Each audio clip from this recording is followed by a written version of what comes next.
I haven't forgotten the massacre, and I will never forget it. Because it is deep in my mind and my heart. I am teaching it to my children, so how can I forget?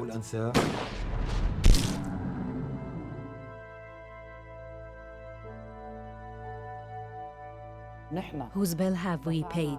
And whose victim are we? Until now, nobody answered me.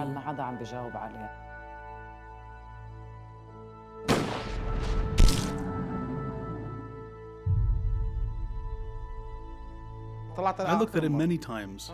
I looked at him, but I called twice. Dad, Dad. I caught my mother's hand while she was tightening on my own.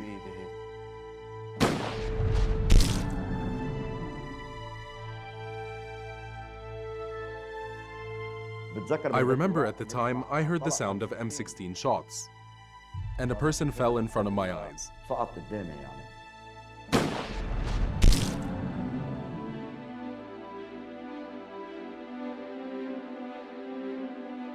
In the law of the world, nations and religion, and in the law of everything that existed, you have the right to defend yourself.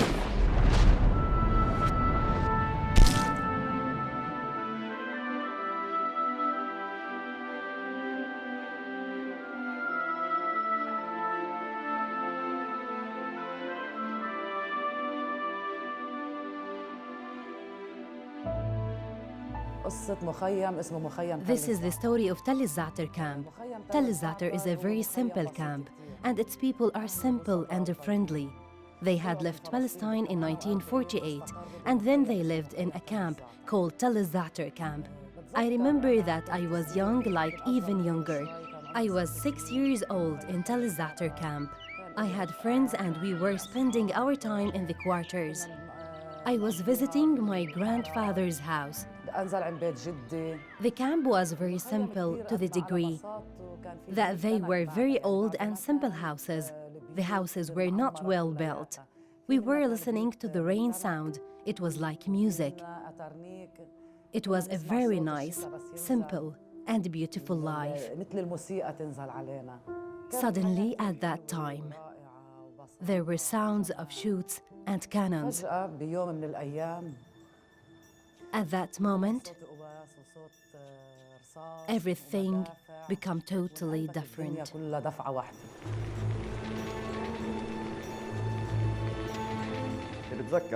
What I remember, that the first shell fell on the printing house, containing a lot of papers. This was in the evening.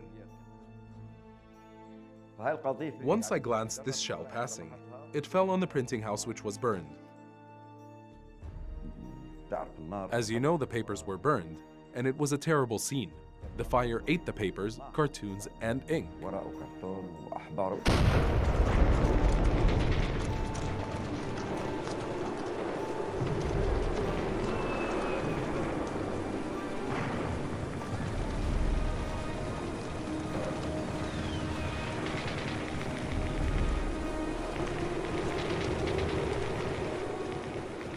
I remember that well. My mother caught us, and we moved to our grandfather's house. When we moved to grandfather's house, we found them escaped because the camp was besieged. Mom and I were moving from place to place. We were getting the lentils out of the soil, and my mother cooked it with the soil.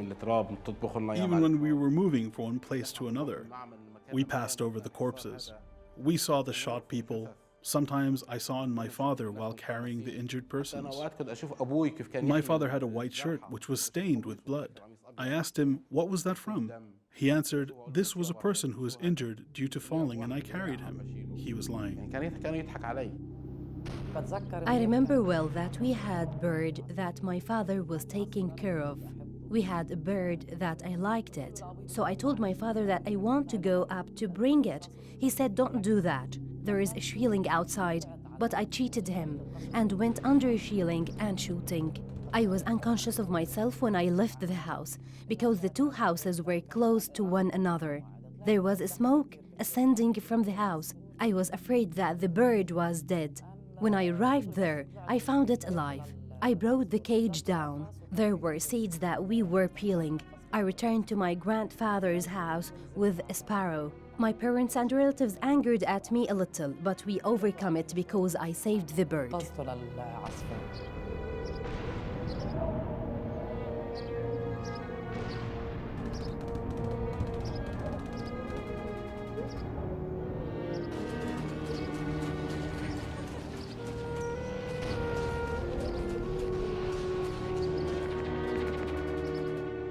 As a result of the circumstances through which the campaign went, we reached a stage in which water and food supply were not available anymore. The problem was not only about water, but also we're in August. The weather in June and August is hot, and we needed water. I remember very well that there was a well beside the house. There was a common saying which says that people of Tel el-Za'atar drink water mixed with blood.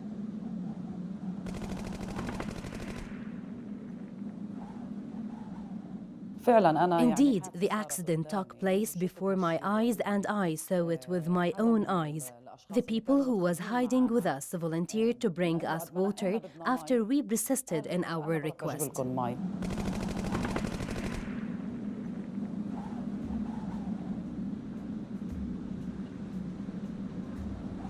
I sneaked out for a while to see what was going on outside. I had curiosity to know what was happening outside, as we were still unaware of what was going on there. Actually, when he reached the well, he was snapped, so he fell in the well.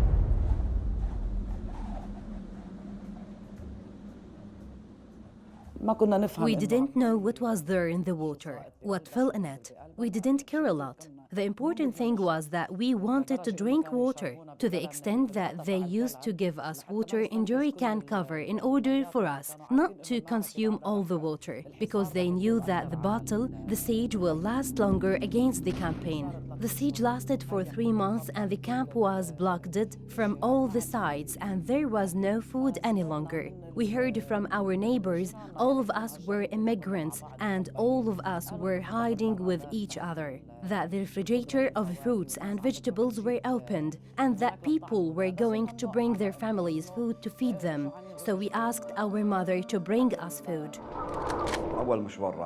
She went the first time and everything was all right. And I remember she went again on the same day. Well, there was fierce fighting in that area. My mother went to the refrigerators.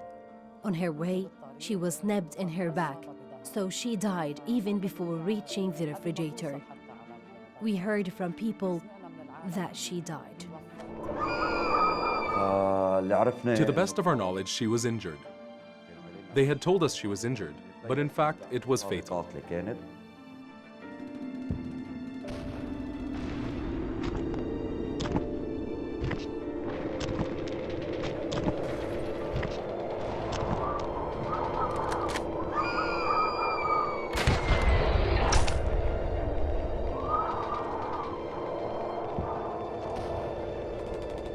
When the siege got worse against the campaign, and the house where we were became under threat and missile was thrown on it. Leaving the house was inescapable, so we moved to another place. I remember that it was a small room, not a very big one.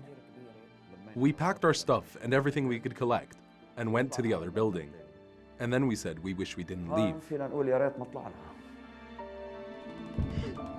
In that time, we all slept that night in one row. All of us slept beside each other. I was attached to my father a lot, naturally. I love him and he loves me, so I used to sleep beside him. I slept beside him because it was me who wanted that, not him. On the contrary, he asked me to sleep inside. Once he lit his cigarette, its light was seen by those who bombed camp, so a missile fell exactly upon him. I woke up after hearing a very loud sound. It was a terrible explosion. My father was not moving, and I found myself covered with his blood. We thought that my brother Haidar, who was sleeping beside him, was injured, but he wasn't hurt badly. In that moment, my father died as a result of that missile that fell on the place where we were. Of course, I screamed and cursed.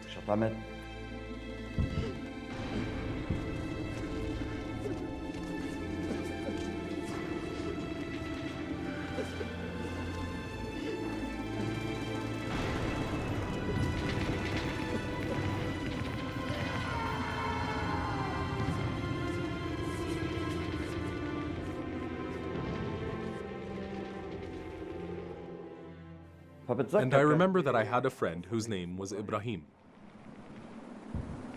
I used to go out with that little young man to play together. I woke up late for a reason, so I heard the sound of a missile. We were surprised when we went out to see what was there. We found a mother and her son, my friend Ibrahim, injured and dead. I cried automatically. I lost my friend with whom I used to play.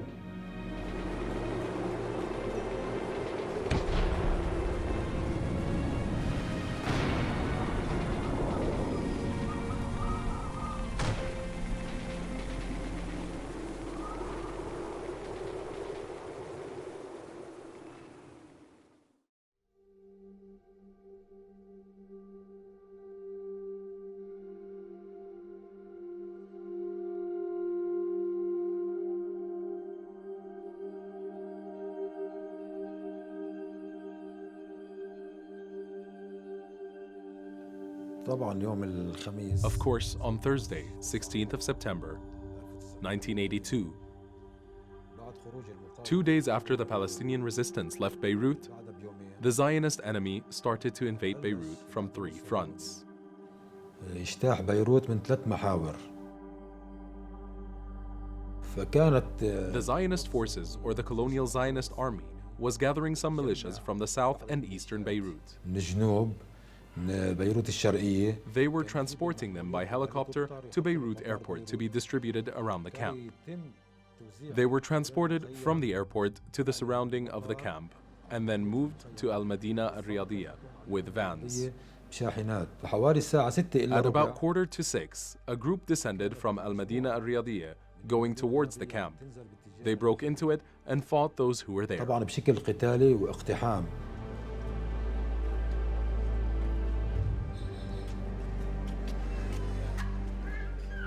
On Saturday, the second day of the massacre, we got into the house to see what happened to the house. When I entered the house, I saw my father dead there. مستشهد هون. Our neighbor Layla was here sleeping in this direction like this. And above her was my brother Nidal, and my brother Farid here, and then Shadi and Shadia there. She died. She was here in the corner. She used to come to my mother here. My mother was sleeping here while she was injured. My sister Nihad was beside her. My sister Suad was here injured because she was paralyzed immediately when the fire was shot.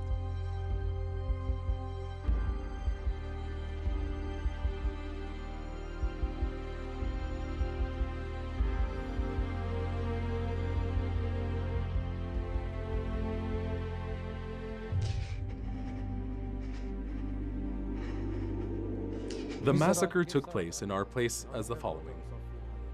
They used to make a row near this wall, and my father was inside bringing them money. He gave it to them, so they told him to go near the wall.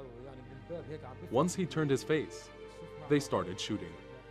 He was shot in his flank and died instantly. There were no moments to pass. He died immediately. They started shooting everybody. My brother Nidal was hiding in this corner where there was a mattress. While he was hiding in this corner, they started shooting him. They saw him moving, so they shot him until they got him and he fell down.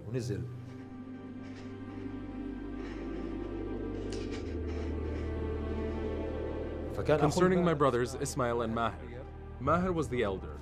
They were hiding in this corner. During the shooting, Maher held Ismail's hand, and they ran towards the door and entered the kitchen. They went to hide in the bathroom through the kitchen. They were watching what was going on in the room from the bathroom. بصير.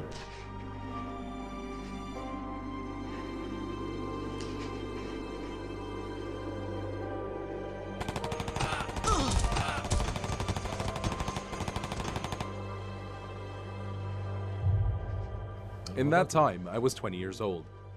My brothers who died were 4. There were 5 if we count my father, and 6 if we count our neighbor. My sister Suad, who is still paralyzed, was injured. My mother and sister Nihad were injured. You know, when one enters the house and sees his father and brothers on the ground immovable, while he left them only for 1 day and used to talk to them, you know his feelings and emotions. Of course, I cried and felt frustrated and desperate, and for a while had a stronger feeling to take revenge.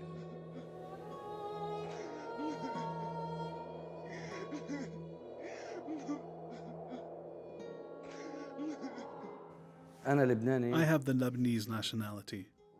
My father has lived in Shatila camp for a long time, since 1948, even before coming from Palestine. When the Palestinians came, he married my mother in the camp, and we are still living in the camp. We grew up and lived here in the middle of the camp. In the massacre of Sabra and Shatila, I and my father had a shop located in the lower street, the camp main street. I was 12 years old. My father sent me to wash dishes.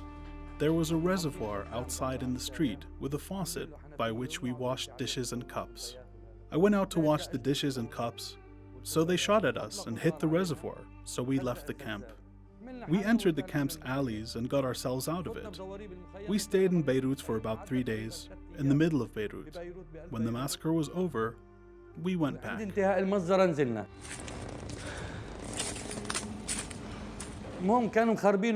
So they destroyed my father's shop. The shop was a restaurant for grilled meat. They corrupted the shop and threw out its contents. I left him preparing the shop while I walked a little forward, not more than 10-15 meters, to find the first body that's been blown up.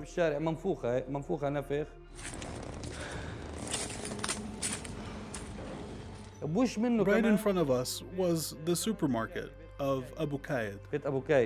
Qaid's sister, who was the owner of the supermarket, had been hanged by a rope in the ceiling while she was pregnant, and they cut her from the middle, and the baby was dangling from her abdomen.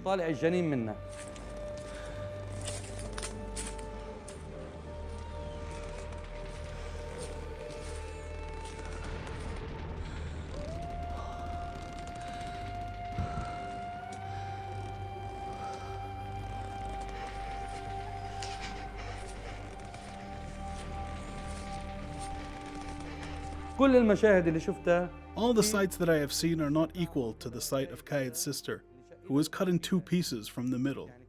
It was a very difficult picture, that view which I saw.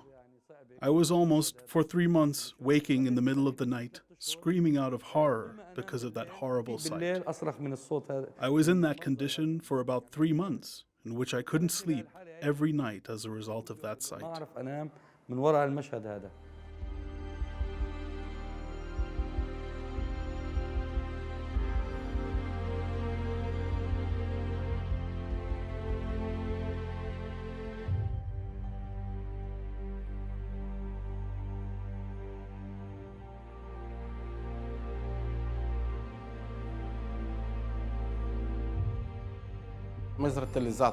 The massacre of Tel Zatar took place 50 days after the siege of the camp.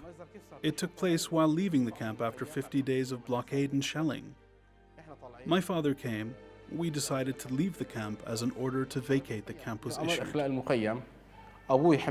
My father carried my little sister, who was 4 months old, caught his hand and walked while my mother carried my middle sister. My elder sister held her gown because she was carrying a clothes sack with her second hand.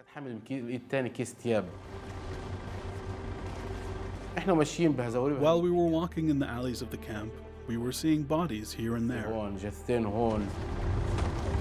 We were surprised by a strange view. We saw them catching a Palestinian young man, tying his hands and legs to a jeep and the other hand and leg to a column, and they were removing his legs.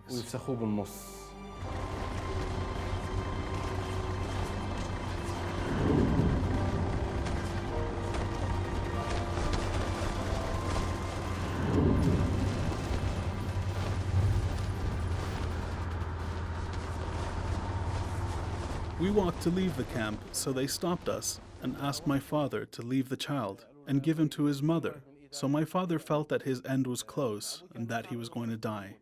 They shouted at him, "Give the child to his mother or we will kill you with bullets along with him." The baby was my little sister, and they didn't know that as the boy was covered, so they didn't know whether the baby was a male or a female. While my father was giving the baby to my mother, they shot him in his head. My father didn't die immediately. Tears filled our eyes, so I was afraid, and thus hid, holding my mother's gown. My elder sister hid too, holding my mother from behind. They took him and dragged him from his hair, put him on one side of the sidewalk, and slaughtered him. What will happen to a child who sees these sights? Or a mother? How is she to endure this sight? And the children were all watching.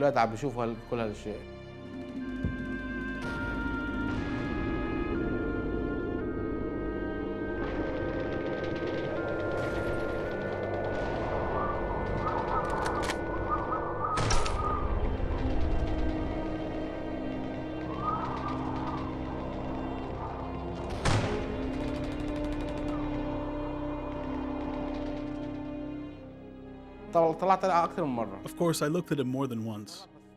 I called him twice, "Father, Father," while I was holding my mother, and she dragged me from behind with hands like this.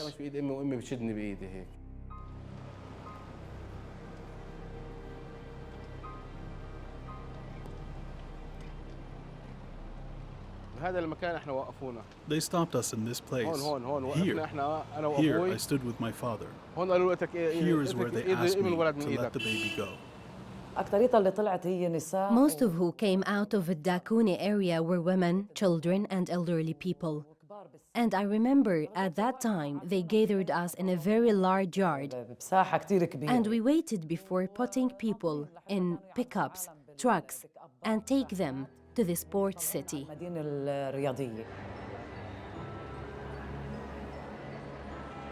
While I was sitting, I remember someone who has thick hair holds a Kalashnikov, and his appearance looks scary. Up to now, I recall his appearance and don't forget never. He hit me on the head with the buttstock of his weapon, and I suffered a lot at that time because I didn't do anything. I asked him, "Why you hit me on the head with your weapon? I didn't do anything to you." Therefore, I will never forget how he looks, even if I saw him now.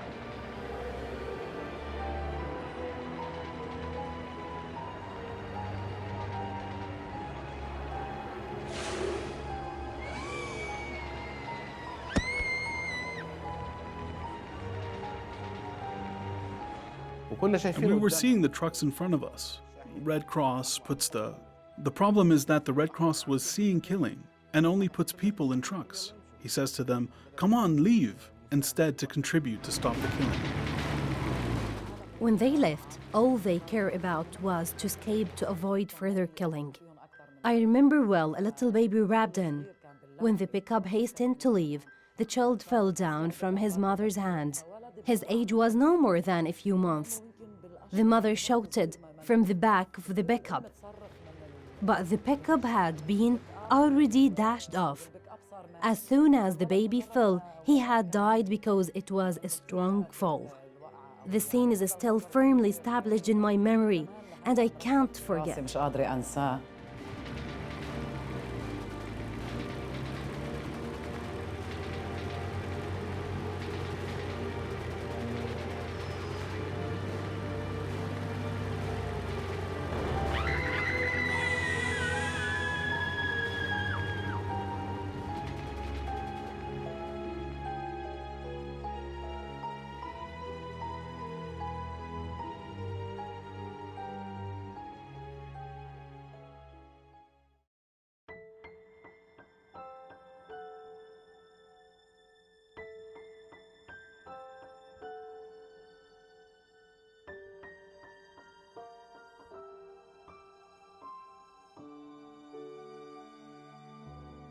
When we left Tell el-Za'atar, we had been populated in a house in Damour.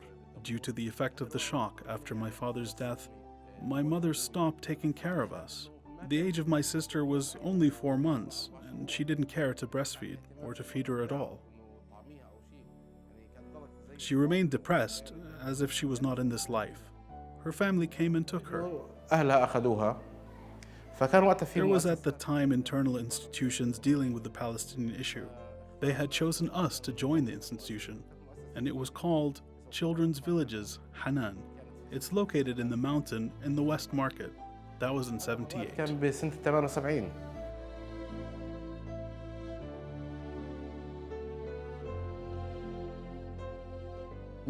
When we arrived to Damour, a young lady came and talked with my grandmother and told her that it is necessary to take the children to the institution of Beit Atfal al-Sumud. It is an institution for the children of martyrs. Indeed, we went to Beit Atfal al-Sumud.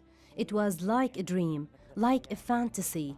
When I entered the institution, I found trees, roses, swings, and views have not been long time ago. The odor, at that time they had pine trees in the area of Bir Hassan. The smell of the trees gives you the feeling like you have entered into the house of dreams. زي اللي فايتة على بيت الأحلام.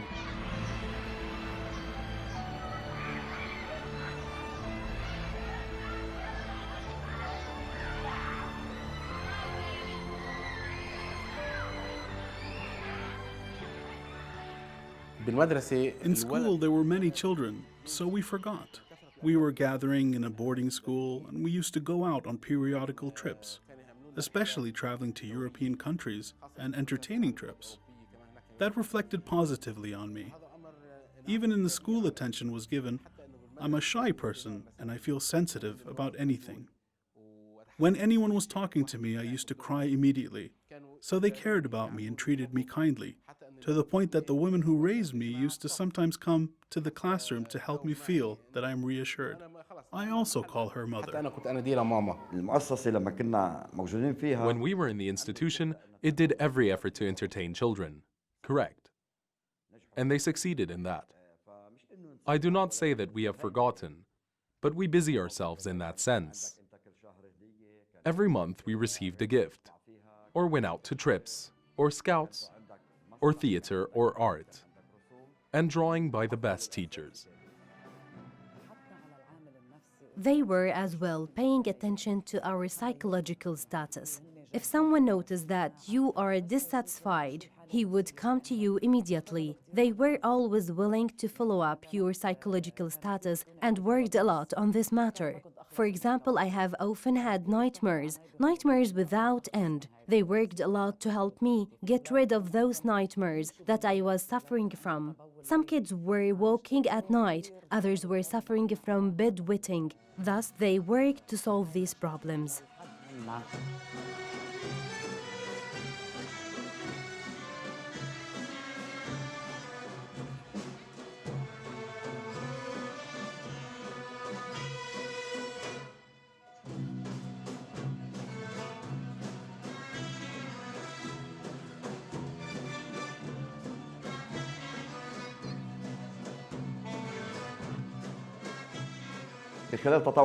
While volunteering in the institution, even before that, I loved music, and I learned it without a teacher, and by accident, I saw a small woodwind instrument in the trash.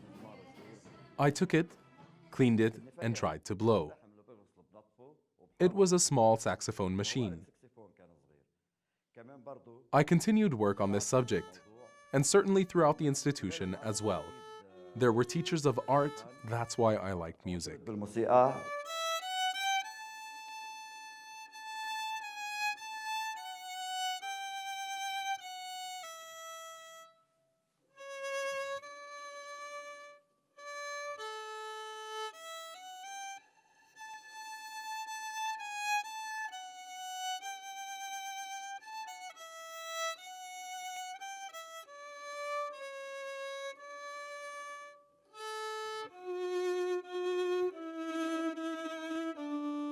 They have supervised and certainly taught me. They have educated me completely in all music subjects. At the same time, I worked with بيت أطفال الصمود. I was a volunteer in painting and music. Of course, we educated many generations. And up to now, I am teaching in Rashidiyya camp as a volunteer, also to complete the process of educating those children who do not have a homeland, or rather do not have the potential to go to study abroad.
Through my work in music, Tell el-Za'atar massacre has left its marks on my imagination. Something from the massacre always enters in all my musical works. Consequently, it certainly affects both the massacre incident itself or the environment in which I live, or in case I wanted to remember the area. Certainly my selection of music and my intensive care about it helped me forget sometimes some of the things that happened to me in my life. I used to devote enough time for it.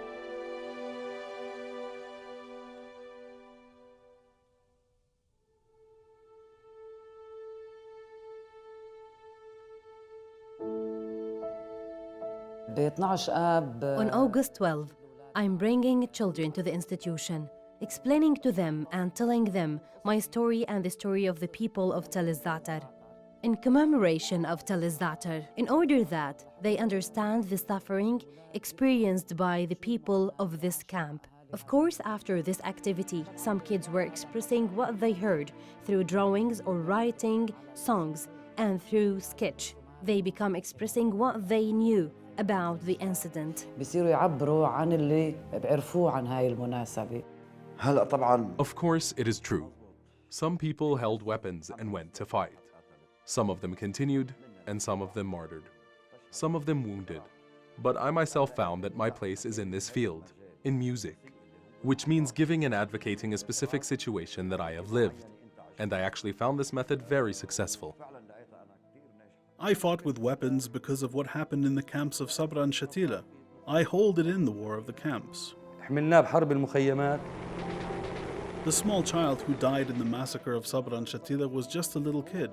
Does not distinguish anything. Children aged a month or 2 months and children aged 6 months, they've all been killed. Did they distinguish that they were children? They did not. We also did not distinguish. Took up arms to defend the camp, which we have seen. We don't want this tragedy to be repeated again, which took place in the camps of Sabra and Shatila. After the massacre, I enrolled into an institute.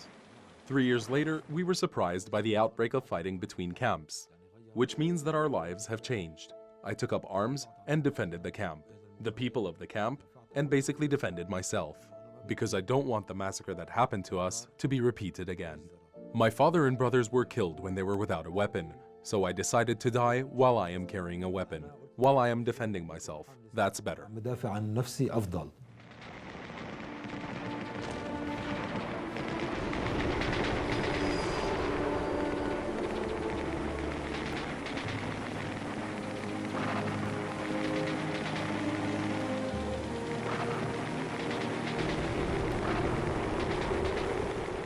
We continued to participate in that war until the first battle ended. After the first battle ended, a second one broke out again. for 40 days, called the Battle of 40 Days, where my brother martyred there, yes. After that, a battle of 6 months broke out, where another brother martyred too, in the Battle of 6 months, my brother Muhammad.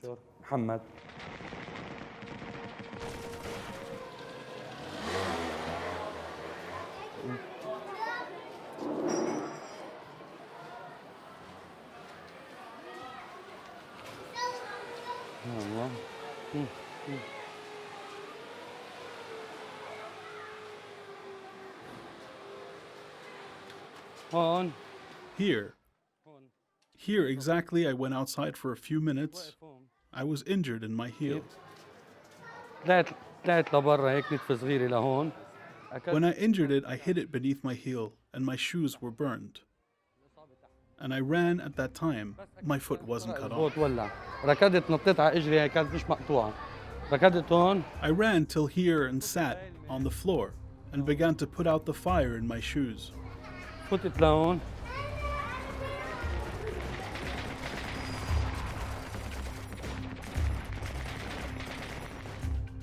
Another friend of mine came.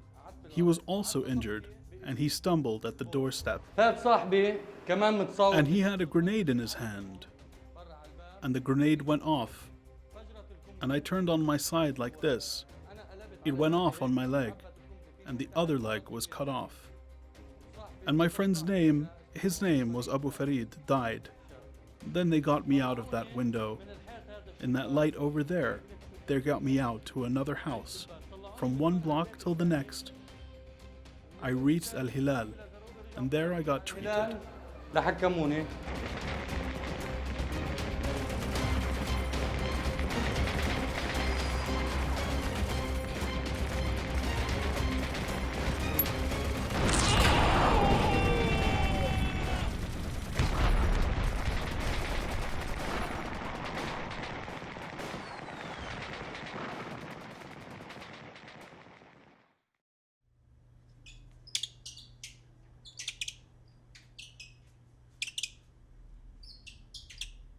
The Israeli invasion of Lebanon took place, so we went to Syria. And there we had to study in schools of the martyrs' children. And at that time we used to go to our families in some of the days of summer, but I didn't have a family, so I stayed most of the summer days at the school. In 1997, I went to visit Lebanon again, and I went to my uncle's house, where I knew that his daughter is married in a camp in Hama. And this girl knows my mom and where my mom is. Unfortunately, my mother was in Syria, and I'm living in Syria and I do not even know where she is. So I went to Hama and I arrived to my cousin. When I walked with my cousin, we arrived at a crossroads where my mother was sitting on the top of a hill overlooking the street. So we went. My cousin told me not to run towards her. She wants to see and ask her, don't greet her. I told her I cannot, but she told me to be patient. She asked her, why are you standing here? She said, there's someone very important coming.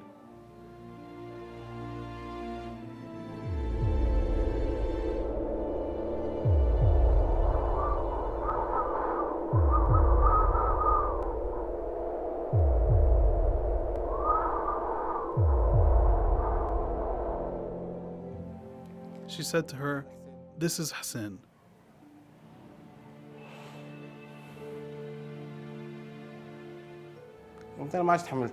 I couldn't wait. I kissed her hands, hugged and touched her, and she did the same.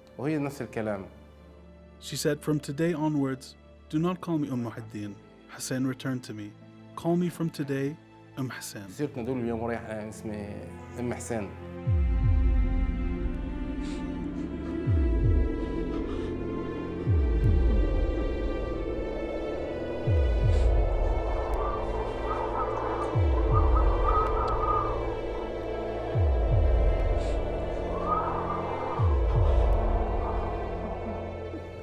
The feelings inside me changed, and I started to feel like I found the home that I had lost for 20, 30, or 40 years. I felt that I finally started to get my people back. I found my parents. I was a lonely child. I didn't have any brothers or sisters, and I was lonely without my parents. ووحيد من غير أهل. Most situations that were annoying to us, when we weren't on Eid, for example, when our kin used to come, as we have stayed in touch with our relatives. It is true that our parents had died, but there was a grandfather, grandmother, uncle, and brother, and always there was contact between us and them. Those moments were too severe to us, between our desire to rely on ourselves and our desire at the same time to integrate with them. When they used to visit us, we were extremely happy. At the end of the day, when they were about to leave, we were really feel a great sadness because we were linked to them. They were all our past.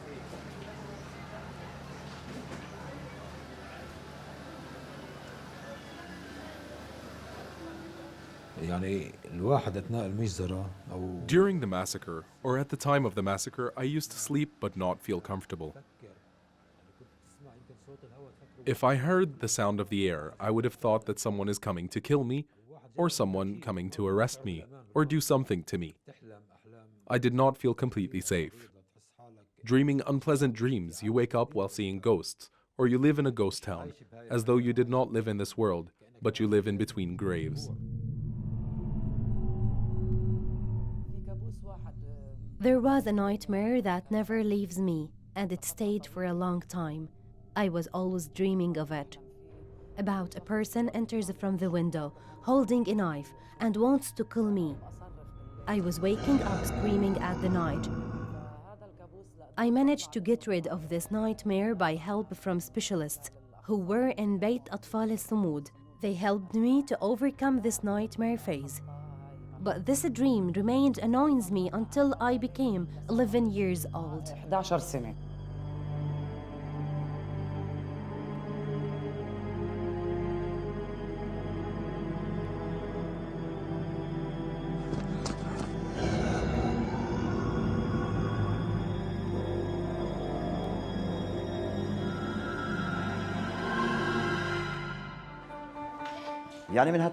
Among the influences, for example, I stayed almost a year unable to sleep. I wake up in the night screaming, cannot concentrate on things. Similar to a 2-year-old child, to be asleep and wake up to find himself wet. This happened to me for a year, and I remember it well, although I was at an age that such a thing should not happen to me.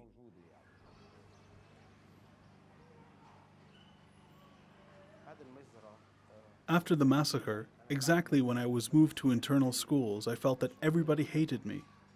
Maybe because I kept this, I had a feeling that everybody hated me. As they were talking to me, I started to cry. I felt that they are talking to me for their benefit, not for me.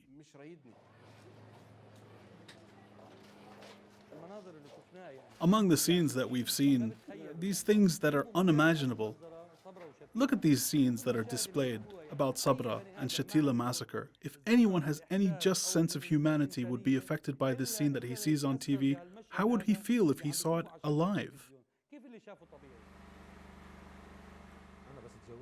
When I got married, of course I have changed. I have a family now, and I want them to live better than what I had experienced. I got married, and I got children, and a house, thank God. I worked, and I started thinking about how to raise my children. The relationship that I could not live, my relationship with my brothers, made me feel that my relationship with my children should be as if they are my brothers. I deal with them not as a father, but rather as a brother, friend, lover, and I am the mother and the sister. Thus I taught them to tell me everything that they see and everything that happens to them.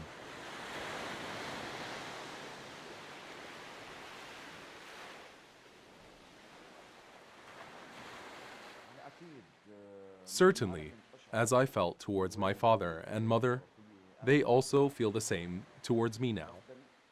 But at the same time, one can think slightly that things which happen to me could happen to my family too. This matter creates a personal dilemma.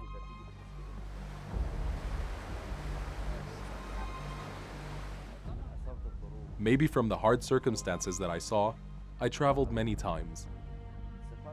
And sometimes I travel deliberately. I try between me and myself to stretch the period, because I didn't want to mix with my kids, because it was a hard thing. I mean, I was very attached to my father, and I suffered from that, and inside me, I didn't want my kids to go through that experience. يمروا بنفس التجربة.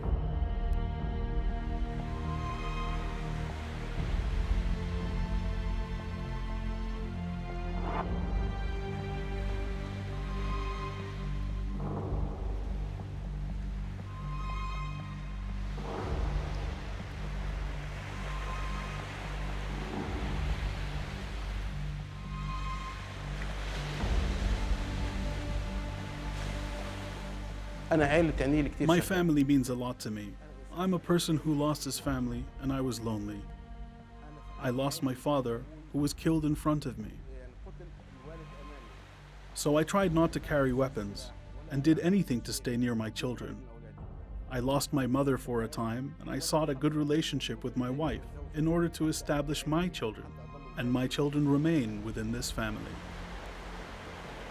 My missing home and absence of parents, I tried to make it up to my children. I was trying to bear my own wounds in myself in order to provide for what children want and what I had been deprived of. لا حرمت منه.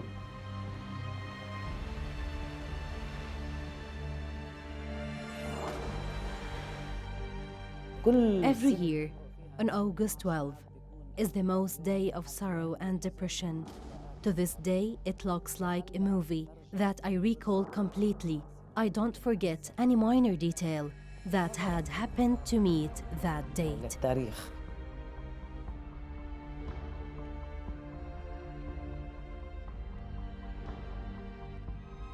طبعا بعد Of المجزرة course, after the massacre, a lot of time has been lost. Even the life has been lost. حتى يمكن عمر ضاع. If the Sabra and Shatila massacre did not happen, I may never have carried a weapon or fought or anything, because basically nothing was going to happen and the war of camps were not to break out.